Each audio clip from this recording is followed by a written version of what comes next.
Kofi had always been different. Born with a limp, he faced ridicule every day as he limped to school. The dusty path to the village school was his daily battlefield.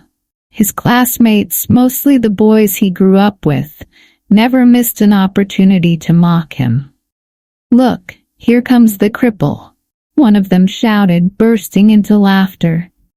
The others joined in, pointing at Kofi's limp as he tried to ignore their cruel words. But today was different. Today, despite their laughter and despite the poor marks he had received, Kofi's mind was buzzing with thoughts. He knew he wasn't the brightest student, his grades were low, and he had even failed a few times.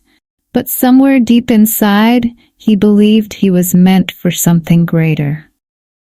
"I won't be a failure," he whispered to himself, gripping his worn-out school bag as if it carried not just books, but his dreams. That evening, Kofi sat in his tiny room, the light from the flickering candle barely enough to see the paper before him. The report card in his hand wasn't what he had hoped for. He was close to failing again, and the disappointment in his mother's eyes earlier still weighed heavily on him. But Kofi wasn't ready to give up. "No one believes in me, but I do," he murmured, his face set in determination. He had an idea, something that had been sitting in the back of his mind for a while. He grabbed an old notebook and began scribbling furiously. His handwriting was messy, but the words he wrote felt clear in his mind. A small business, a shop where he could sell goods to people in his village. "I don't need fancy degrees to do this," Kofi thought, feeling a strange mixture of fear and excitement. He didn't have money, but he had hope, and in that moment, hope was enough. After months of saving every coin he could, Kofi finally set up his small shop, a simple wooden stall in the village market. It wasn't much, just a few snacks, some drinks, and small items, but it was his. He stood proudly behind the stall on the first day, waiting for customers to come. But instead of customers, his old friends appeared. "Oh, look at this. Kofi's a businessman now," one of them sneered, laughing. "You think this tiny stall will make you rich?" The others joined in, pointing at his shop and mocking its small size. But Kofi didn't let their words affect him this time. He had taken the first step, and no amount of ridicule could take that away from him. "I'll make it. Just wait and see," he thought, serving his first customer with a smile, even as his friends' laughter echoed in the background. Weeks turned into months, and slowly but surely, Kofi's small business began to grow. The villagers liked his friendly attitude, and they came to trust him for fair prices and good service. Word spread, and his stall started attracting more customers. Every day was a struggle. Some days he made barely enough to cover the cost of the goods he sold. Other days, he felt the weight of failure creeping back. But Kofi had learned something powerful: persistence. "You're still here?"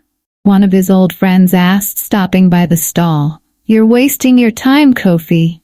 Why don't you just give up?" Kofi smiled. "I'm not wasting time. I'm building something." His friend rolled his eyes and walked away, but Kofi's smile didn't fade. He knew he was on the right path, even if no one else believed it. Kofi's small stall had grown into a proper shop. He now had a small team of workers helping him manage the increasing number of customers. He had expanded from selling snacks to offering a wide range of goods, from household items to clothes. The shop had become one of the most popular in the village, and Kofi was known for his honesty and hard work. One day, as Kofi stood in front of his shop, admiring how far he had come, a familiar group of faces approached. It was the same boys who had mocked him years ago, now grown into men.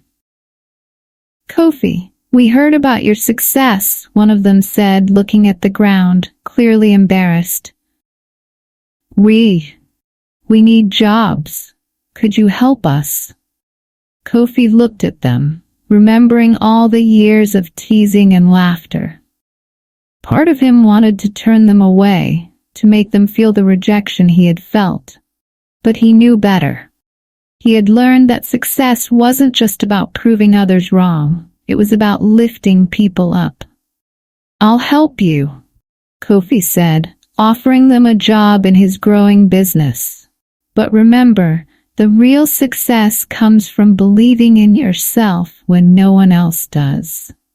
Kofi's business grew beyond anyone's expectations. His small village shop became a chain of stores that stretched across neighboring towns. Each time he opened a new branch, he thought back to the days when he could barely make enough to survive. Now Kofi lived a life that few could have imagined. A beautiful home, luxury cars, and the respect of everyone around him. He had learned everything through trial and error, and as his business boomed, he became a local icon, inspiring others. People began to refer to him as the miracle of the market. A boy who started with nothing but a wooden stall and a limp, now owning one of the most successful businesses in the region. But success didn't change him. Kofi remained humble, always remembering his roots, and he was determined to help others rise from their struggles too. One day, as Kofi was reviewing papers in his grand office, he received an unexpected visit. The same group of boys, now grown men, who had mocked him all those years ago were at the door. They had come to ask him for jobs in his business, having heard of his success.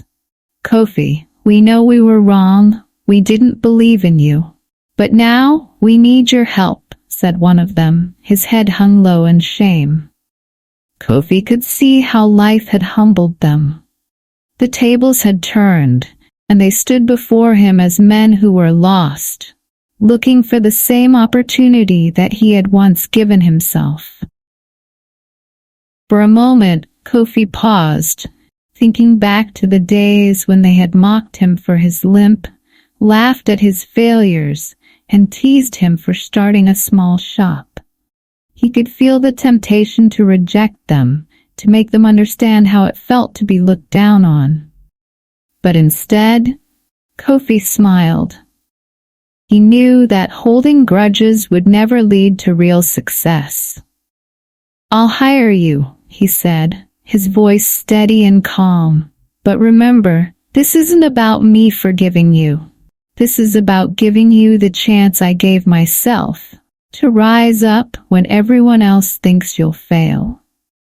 The men looked up, gratitude and surprise flooding their faces. They never expected Kofi to be so kind after everything they had done.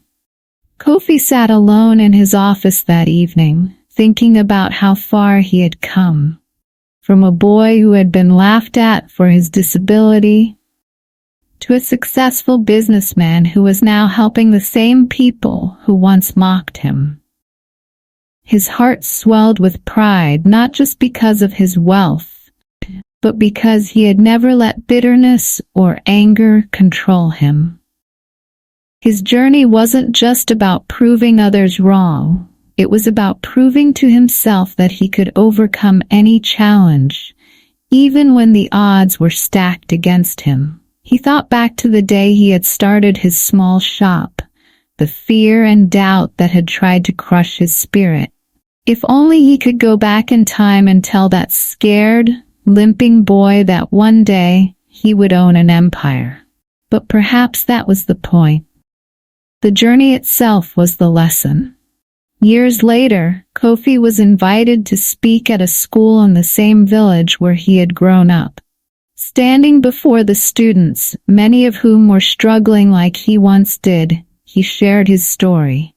He talked about how he had been teased, how he had failed, and how no one believed in him. But he also talked about persistence, resilience, and the power of believing in yourself when no one else does. When you fall, get back up. When they laugh, keep moving. Because success doesn't come from what others think of you. It comes from what you believe about yourself, he told the students. He could see in their eyes the same mixture of hope and fear that he had once felt. But he knew as long as they held on to their dreams, they could succeed, just like he did. Kofi's story wasn't just about becoming rich. It was about refusing to be defined by limitations, whether physical or imposed by others. He had risen above the mockery and hardships not by holding on to anger, but by embracing perseverance and kindness. The same boys who had once mocked him were now his employees, working in the business he had built from the ground up. His story became a beacon of hope, showing everyone that with determination, even the most difficult circumstances can lead to greatness. Never let others define your worth.